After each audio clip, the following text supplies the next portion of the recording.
Hey there! Happy autumn! We made it! In this video, I'll be making a project that has been on my to-do list for a few years now, which is to recreate the look from this Pinterest photo. In my last sewing video, I made a puffy silk blouse with a collar imitating the tiny bit of collar we can see in the original. And in this video, I'll be making the skirt and the matching jacket. They are fairly simple pieces, an A-line skirt and a fitted jacket with a narrow collar and buttons up the front. I'll be attempting to recreate it exactly, except for one change. The sleeves look 3/4 length, but they have an unbuttoned cuff and they're pushed up a bit. I don't like 3/4 length sleeves. I'm generally hot or cold and I wear a jacket or I don't wear a jacket, and 3/4 length sleeves always annoy me. And the cuff just seems a bit unnecessary, so instead I'll be making the sleeves full length with a plain, simple hem.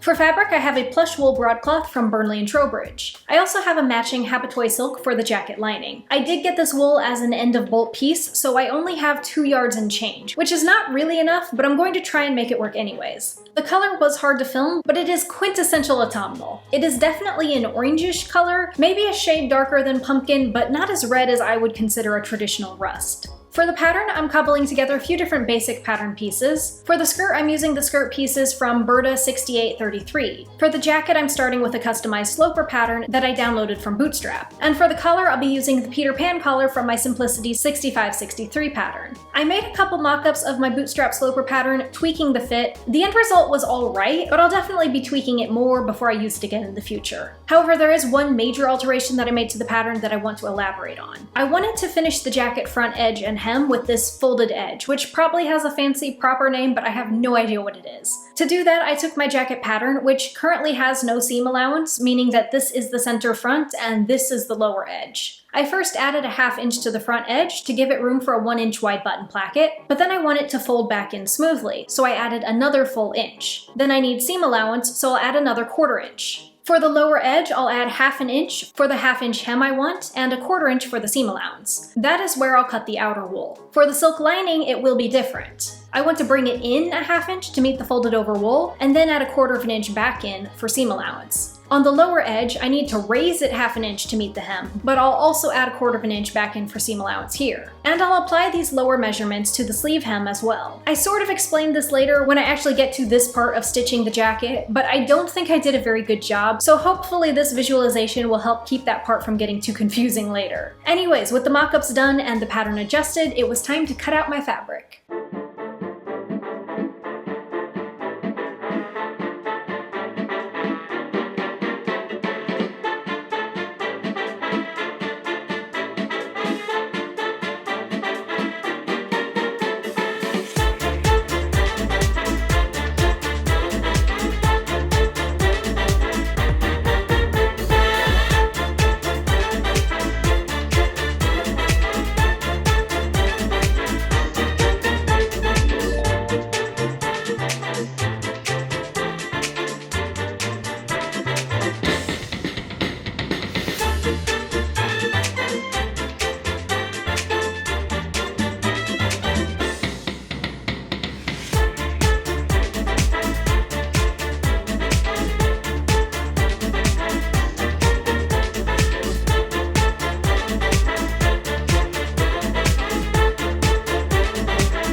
This skirt is almost as simple as it gets, or it should have been. I did sew myself into a corner a few times, mostly just by not planning, but I'll explain as we go. To start, I pinned the pocket pieces to the top corners of each side seam and stitched them at the 1/2 inch.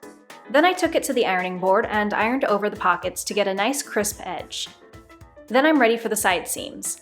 I spread out the skirt front and lined up the 2 back pieces over top it. I pinned the side seams top to bottom, and then I lined up the pattern piece to mark the opening of the pocket. And then while it was all laid out, I decided to go ahead and pin together the back seam. I'll stitch the side in 2 different seams. One will be starting from the hem of the skirt, working my way up to the bottom opening of the pocket, and then I will add a back tack. The other portion will be starting from the waist and then working down to the top opening of the pocket and adding another back tack. And then for the center back seam, I'm going to leave the top open and then stitch it with a back tack. And I do highlight whenever I'm going to stitch something with a back tack because this machine doesn't do it automatically, which means that I have to do back tacks by planting the needle and then turning the whole piece of fabric around and then going backwards for a few stitches. Then I decided to do some finishing, and I started by ironing the seams open. The thing about this fabric is that it doesn't fray, but it's really it's so dense that it does not want to stay flat where you iron it. So I didn't really like the idea of just leaving it loose or of just serging the edges. I really felt like they needed felled down to just keep them in place. But the wool also felt way too thick to double fold and fell, so I ended up just single folding it and felling it because it's not like it was gonna fray anyways. And then for the side pieces, I ironed them open as well, but then I had to fell the pockets a little bit differently because the silk was the same seam allowance as the wool, but I wasn't folding over the wool, so there wasn't enough room for the silk to fold over and be hidden. So what I ended up doing is just folding the silk on top of the wool and basically stitching 2 completely different felling seams, 1/4 inch apart. This is not really how you should do a pocket. This is more of like how you can do a pocket if you run into this very particular set of circumstances. One way to do it. I am also not going to be double folding the hem because of how thick it is. I'm just going to single fold it at, I think I did 1 inch, and pin it in place. And here you can see my giant pinball of a hand stitching project, which did in fact take all evening. That's fine though. Sometimes it's nice to just sit down for an evening and catch up on your YouTubes and just do some hand stitching. And here you can see what I got done on that first day of stitching the skirt. The pockets need finished, but the hem is done and the felling is done, and then it does need the waistband. So next morning, I'm going to start by finishing the pockets, and the way I decided to do this, I don't really know why I was doing these things in the order I did, but I decided to fold the skirt out of the way and pin it down, and you can see how ridiculously thick this fabric, by the way it's rippling around the pins. With the wool out of the way, I pinned together the 2 thin silk layers of the pocket. And that is kind of a running theme with this project, the vastly different fabric weights and how they just didn't really want to work well with each other. Then I took it to the machine and I stitched around the pocket. This got a little bit difficult at the end when I was trying to stitch right up close to the edge where I had all of that thick wool folded to the side, but I got it as close as I could and then I back tacked. And then to finish the pocket, this was honestly a bit ridiculous and I don't actually recommend people do it this way, but if you find yourself in this position, this is one way it can be done. It worked. It was just a lot harder and more time consuming than it necessarily needed to be. But basically I tried folding both raw edges to the inside, which was doable, manageable down the straight edge of the pocket, but got completely impossible once I started going around the curve with that shifty silk. So instead I tried just folding over small sections at a time and then putting a million pins in them to try and hold it in place while I was stitching each portion. It was meh. It was no good. But it worked. I mean, like, the edges are finished, it's fine. We'll call this video how not to make a skirt.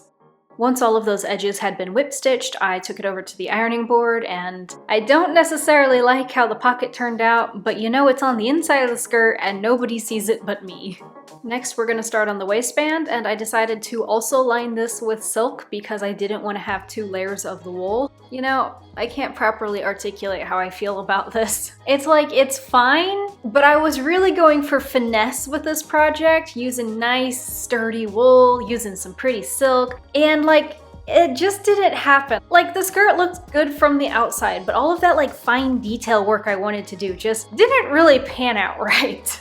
So I started by stitching together the inner and outer waistband at the top edge, and then I laid it out flat and I did some edge stitching, folding all of the seams to the inner silk side to help the fold at the top edge stay crisp later. And then I tried to iron it all crisp and smooth, and as you can see, that did almost nothing. Ironing was kind of a problem with this. But I took the waistband back to my work table and I laid out my yardstick so that I could make markings along it at the center front, the center back, the side seams, the overlap, just making sure that all of the measurements were perfectly accurate before I started pinning the skirt to it. And then I did start pinning the skirt to it, lining up all of those portions, and then pinning in between. And then I stitched the waistband down, taking a moment to revel in the fact that there are no pleats or gathers to worry about keeping straight. It's kind of nice just to do a flared skirt every once in a while. It's so simple in comparison. Now, since the back opening of the skirt is currently just a slit, and I'm not planning on putting in a zipper there to hide that gap, I do need to put in a placket, and I decided I didn't want to use the wool because it was so thick. I decided to use the silk instead, even though I had already done the pockets by this point and knew that it was going to be a bit of a wrinkly mess. You know, the saving grace is really the color. The color matched so perfectly that the unsightly bits didn't really matter so much because you couldn't really pull them out from the wool. So for the placket, I made a square. It looks like it was about 3 inches by 10 inches, which sounds reasonable. So I marked that placket and then I cut it out. And then I folded it in half lengthwise into a tube and I stitched along 2 of the edges.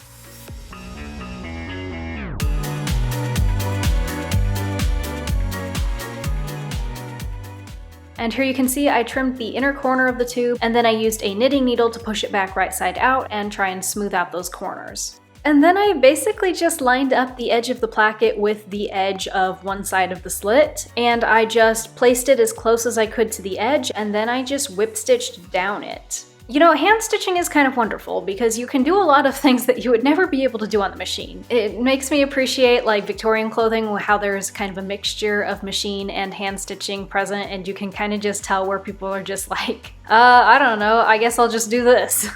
With the placket done, I folded over the inner edge of the waistband, pinned it in place, and then hand stitched it down too. And you can see here how bubbly that is inside. Like, again, when you're wearing it, it lays flat, it looks fine. But from a finesse perspective, it was really irritating. Off camera, I added 2 hook and eyes at the top of the waistband, and then I added a couple of snaps at the placket. And here's the finished skirt. It looks pretty good. I would say the pockets are excellent. Like, I love those nice little slits. Like, you barely see anything, and then the color matching, it's great. The back closure looks fine. The only real nitpick with the end result is just the volume of the skirt. I really wish I'd made it a full circle skirt or even just a 3/4 skirt. It doesn't really match the picture. I think that the original skirt that I was following in that Instagram picture was definitely fuller. And my fabric is a little bit heavier than the fabric in the picture, which you can really tell once it all came together. I wasn't sure beforehand, but like now in hindsight, I'm like, yeah, it just doesn't have quite the same drape as the skirt in the Instagram picture. I mean Pinterest picture. So like, it's fine and it's gonna be part of my wardrobe. I'll get use out of it. I have scratched the itch successfully of recreating this portion of that picture, and now I'm down to just the jacket.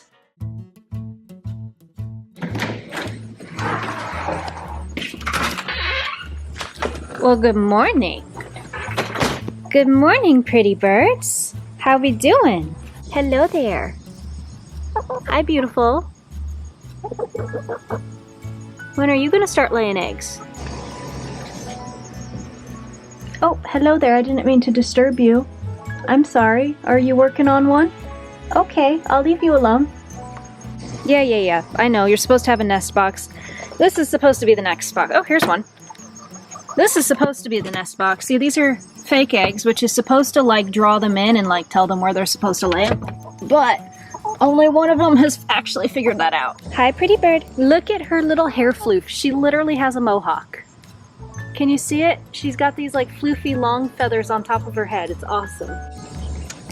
Let's see, the babies are not in here right now. They have graduated. This is kind of their area, but then I hooked it onto that too. And this is where they've been living for a few weeks now, but they are big enough. Hi, babies. Hi there. Well, hello. Good morning. Hi, beautiful. Look at you. You're so cute. And the garden's about done for the year. It was moderately successful. The tomatoes are still going, but the cucumbers are done, zucchinis are done, butternut squash is done. Grapes are basically done. Now that I'm starting to get caught up on other things, I'm gonna have to take some time and deal with this monstrosity. That coop I got on Marketplace, it needs painted, it needs windows, it needs a completely new roof. And then I haven't built the run yet, which I have to do before winter, because I literally can't go on vacation. I can't leave because I have this going on, and I have nowhere good for them to hang out if I was going to leave, so. And my rooster, he's actually a very good rooster, that's why I'm keeping him for now. And plot twist of all plot twists, those neighbors on that side actually love him. Like, they think he's hilarious, and their grandkids love him, which is, like, even more important for them. Anything that gets the grandkids to want to come visit, right? Hi, pretty bird. She's probably the most beautiful, but she's also extremely skittish. She's very hard to hold. So, yep, chicken update. Alright then, in sewing the jacket, it's basically going to come together a lot like the blouse did in the previous video, to where I'm going to start with the bodice and stitch together the seams and the darts, and then once it's in one basic shell, I can easily break down the remaining parts of it and work on them individually, doing the sleeves, and then the collar, and then the lining, and then the closures. So it really helps to break down something that might look complicated when you see the finished piece, but break it down into individual steps and processes that are much easier to tackle. So I'm going to start by pinning together these pieces. I'm going to pin the darts in the bodice front and back pieces. I'm going to pin together the jacket bodice front and bodice back at the side seams and the shoulder seams. I'm also going to pin down the length of the sleeves at this time. Because I was running so short on fabric, there were a few places, notably under the sleeve and then at the side seams of the bodice, where my fabric was a little bit short, so I had to mark it with chalk before I pinned it together to make sure that these seams actually lined up where they were supposed to.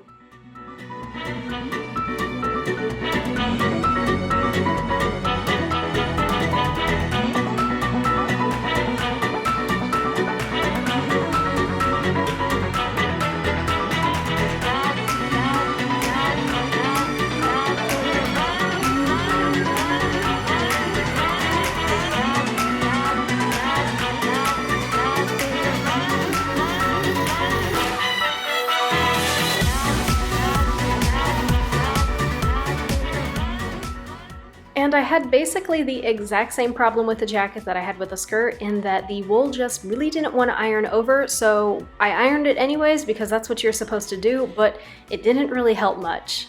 And then I'm just going to repeat that process exactly with the silk lining pieces. And you know, at least the silk was willing to let itself be ironed. And here you can see that basic shell, easy peasy, done, and ready to start working on all the hard stuff. I'm not sure why I decided to start with the sleeves, other than that there's just kind of an instant gratification thing with attaching the bigger pieces of the project first, but I decided to start with the sleeves, which it turned out okay, but in hindsight I would have done the sleeves last. It would have just made a few other parts of the project easier. But since I already have the sleeves sewn at the underarm seam, what I'm going to do, the easiest way you can possibly hem a sleeve is, if it has a lining, all you have to do is cut the inner layer short by about 1 inch at the hem, and then line those two bottom edges up inside each other, right sides together, and then you're going to stitch all the way around them. Then, when you turn the sleeve and lining right side out, the silk layer will fold inwards a bit since it was shorter, and then the outer layer will form a nice seamless cuff. And then you don't have to worry about hemming it later. Now the bad thing about that is that you don't have the flexibility, so you can't really change it later, but if you're confident in your sleeve length, it's the easiest way to do it. However, before I turned that sleeve right side out, I realized that it was really bugging me how the seams wouldn't lay flat, so I decided to fell them down, not to keep them from fraying because this jacket's going to be fully lined, but just purely to keep them laying flat inside the jacket. So I did that first on the sleeves, but then I realized that I actually really liked it, and I decided to do it on the rest of the jacket seams. So then I turned those sleeves right side out, and I lined up the top edges and pinned them together to hold them in place while I went around them on the machine with a line of stay stitching. Then I could set the sleeves into the arm size, and I matched the center underarm of the sleeve with the center side seam of the jacket, and then I matched the center top of the sleeve with the shoulder seam of the jacket. And then I basically just filled in with pins in between, working from the bottom up so that any excess would go upwards, and then I tugged just a little bit on the string of the stay stitching to ease the top cap into position. It wasn't full enough to need gathered, but it did need just a little bit of easing.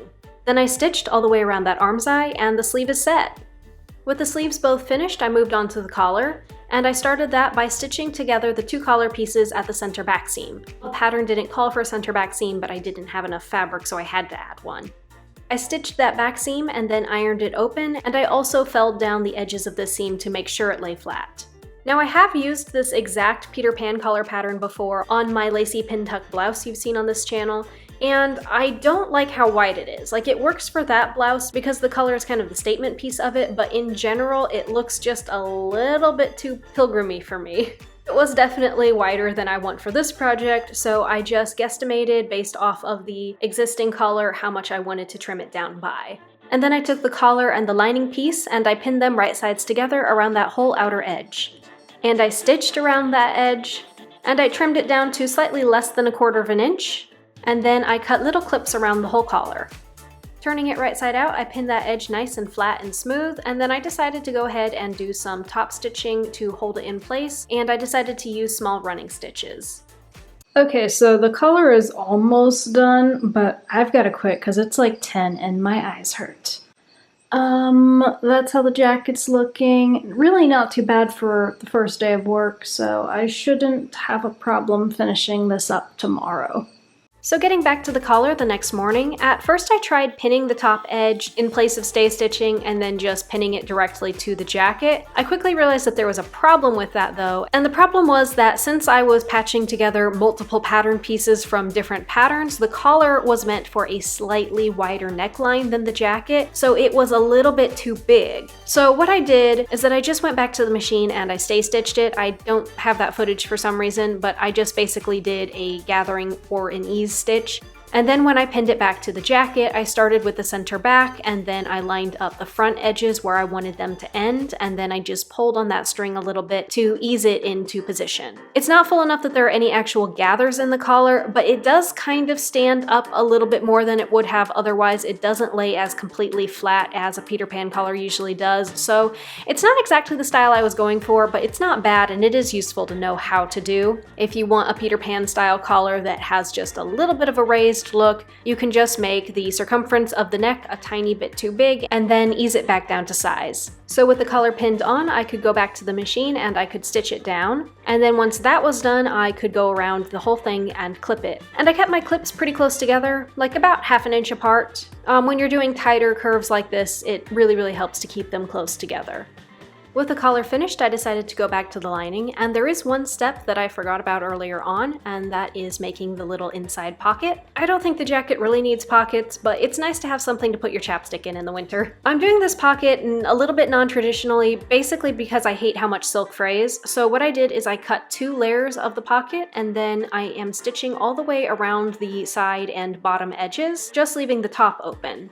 And then I took it to the ironing board and I clipped the corners and I turned it right side out. I ironed it flat, and then I turned down that top edge twice and hemmed it so that when I was completely done stitching the pocket to the lining, there would be no raw edges left anywhere.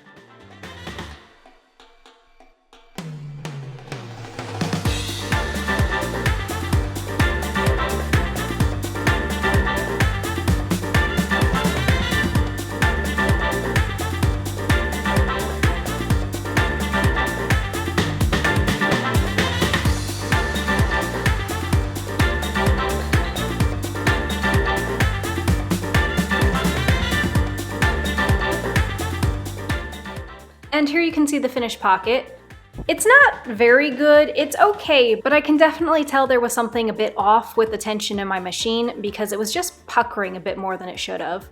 And before I can start stitching the lining to the shell, there's one more bit of prep work that I forgot about, and that is to interface the button and buttonhole plackets. So I cut an inch-wide strip out of some woven fusible interfacing. I do kind of like this stuff, especially for finer projects, instead of just the standard meshy interfacing. And I have a bunch of it left from when I made my dress form, so you'll find out more about that in the future. So I ironed that interfacing down and it was time to start attaching the lining to the shell. The way I'm going to do that is a bit different. I'm sure I didn't make it up. Like, I'm sure this is actually a thing, but I have no idea what it's technically called, or if I'm technically doing it right. But what I did is I cut the lining about an inch short at the hem and at the outer front edges, kind of like how I did with the sleeves. And then I'm going to start with the front edges and I'm going to line them up. I'm going to pin the edges right sides together, starting from the top edge, working down, and you will notice that the lining is a bit short. We'll get back to why. So I'm going to stitch all the way down that edge I just pinned. And when I get to the bottom of it, I'm going to stop exactly 1/4 of an inch short and do a back tack. To finish the neckline, I added a row of stay stitching along the silk inner edge. It will just help to line everything up evenly. And then I'm going to pin together the neckline edge. And if I got my measurements right, the fold line should be exactly even with that edge of the interfacing. So if I go ahead and I start there and I pin it down and I pin my shoulder seams and my center back seams and then I pin everything in between, even though the lining is an inch short on either side, it should all match up perfectly. And then I'm also going to pin the bottom edge, lining and outer together, and because of the unevenness, what I'm going to do is start at the side seam by lining those up, and then work my way out towards the center front. I'm basically just going to let it end where it ends without stretching anything. And then I can line up my other marking places and then pin in between. And here's what it currently looks like with the neckline and the bottom edge pinned. It's still loose in the arm's eye, which is one of the big reasons why it would have been better to leave the sleeves for last. It would have just made it a bit easier to turn right side out after I had done this step, but you know, I made it work. It's fine. So now I can stitch those together. I'm going to start with the top edge, just go straight across it, pretty simple. The bottom edge is a little bit more complicated, but I'll talk you through it as best as I can. Basically, I started from the center and then worked my way down to the end, and I just went to right about 1/4 of an inch from the edge, which should line up almost perfectly with where I stopped when I was going down the center front and stopped 1/4 of an inch from the edge. They should line up and match almost perfectly. And then, you know, since I started from the middle, I went back and I flipped it around to do the other side, mostly just because I didn't want to have to start from that corner. I wanted to be able to end there. So now that front corner, if you look at it, is a little bit weird looking, a little floppy and gappy. So what I'm going to do is just line up those two edges and then pin it down flat. And I'm going to draw with chalk a 45-degree angle across it, basically from the end of the stitching to that fold line marked by the interfacing. So I'm going to stitch that and then trim it down, and that's it. I mean, it's pretty simple. When you turn it right side out, it looks super, super nice. It's a little bit easier and it looks a little bit better when you're using a slightly lighter weight fabric than this wool, but it still looks good. And I will try to do a better tutorial on it some other time when I can just focus more on it. It's one of those things that isn't as hard to do as it is to explain. Okay, so I think I am going to end up doing a ton of top stitching just because, I mean, this is a really, really lovely way to do linings. It looks so nice on the inside and like it makes it completely seamless. You have no visible stitching. However, this fabric is just so meshy, it like refuses to stay flattened unless I have it pinned. So I really don't see that I have a choice. It's just not going to look good. Even ironing it, it just pops right back straight. So yeah, I'm going to just basically go all the way around the front edge and then I'll just do the sleeves too while I'm at it. The only things left after that will be the buttons and buttonholes and then finishing off this little opening on each sleeve. So doing all of that hand stitching was kind of a major project that I hadn't really budgeted into the time allowance for this, but when I was done, it looked really nice and I am glad that I did it. The seamless look is good too, but for this project it just really wasn't going to work out and I'm happy with the end result.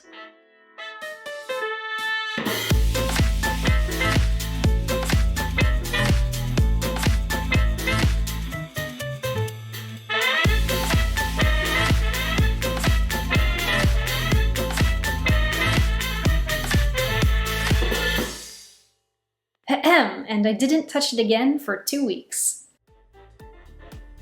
So here's what happened. I covered the buttons and sewed them on. I had to cover them in silk because the wool was just way too thick for the button molds. And I don't love how big the buttons are, but it was the smallest size I could find in bulk. But then when I did the buttonholes, I decided to do them by machine, but I forgot that my machine brand uses metric. So I thought that these little tick marks on the buttonhole foot were 1/4 inch marks. They were not. In consequence, I made every single buttonhole unworkably too small, and that utterly killed my motivation for this project, and I set it aside for 2 weeks. When I did finally get back to it to finish it up a few days ago, I ended seam ripping out all of those buttonholes and redoing them by hand. It took an afternoon, but the result was much better. Then I realized that I still needed to finish the loose arm's eye lining, and at that point I was really over caring, so I just sewed it down and serged all of the sleeve edges together. And it's done!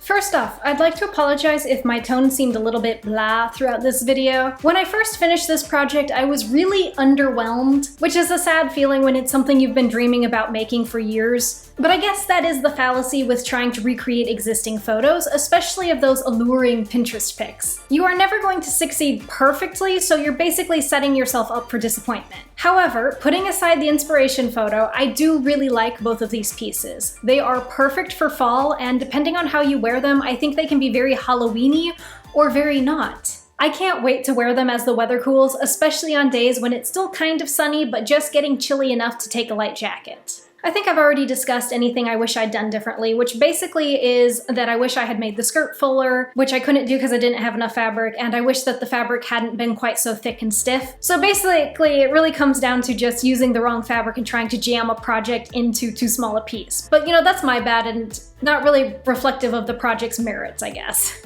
So thanks for watching. I hope you found this video useful and enjoyable, and if you're interested in seeing more of my work, you can subscribe to me here on YouTube and follow my Instagram. I also have another YouTube channel just for world building and another Instagram for that. See ya!